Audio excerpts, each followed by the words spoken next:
Start.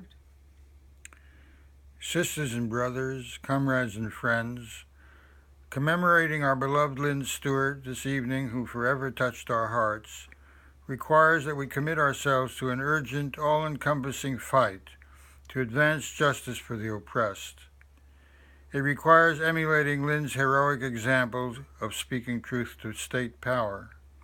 It entails placing on record how Lynne was framed for seeking to expose systemic crimes whose fundamental aim was to terrorize the people of the United States into numbed acquiescence in permanent war and the subjugation of the oppressed on a global scale that unfolds as we speak.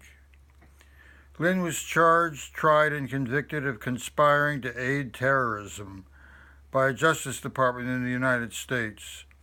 Her conspiracy was that of her person, and it consisted in her intrepid and fearless advocacy for her client, Sheikh Omar Abdul Rahman, who had been singled out as a Judas goat for crimes enacted and concealed by the highest levels of state authority.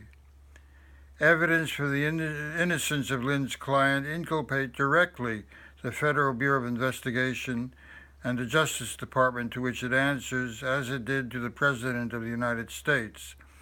The very apparatus of the capitalist state tied to war, as addicts need their fix in permanent and ever-increasing frequency and magnitude.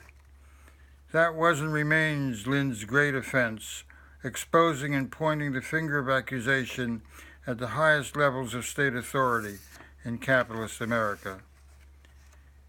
It should surprise none of us that when cert was filed by Lynne's attorneys requesting the Supreme Court of the United States to hear her appeal, the Solicitor General on behalf of the Justice Department of Barack Obama and Attorney General Eric Holder filed papers opposing the right of appeal and demanding that the Supreme Court deny it. But then, sisters and brothers, comrades and friends, who was Eric Holder, the Attorney General of the United States, to whom Charles E. Samuels, Jr., the Director of the Federal Bureau of Prisons, answered?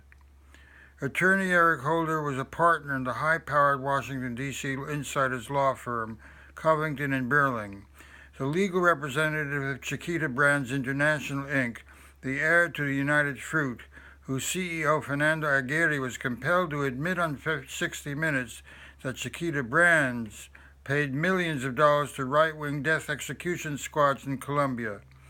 Coca-Cola colluded. Attorney General of Colombia Mario Aguiran described the role of Chiquita Brands and of Attorney General Eric Holder as a criminal conspiracy, unquote. The paramilitary death squads killed tens of thousands of peasants, union organizers, and wiped out entire villages. The Colombian Attorney General declared, quote, "It was to Chiquita's great benefit to finance these death squads within the region and allow them to conduct their extremely profitable banana-growing operations. Preserving slave labor enforced by a reign of terror, Chiquita Brands supplied lists of those to be killed."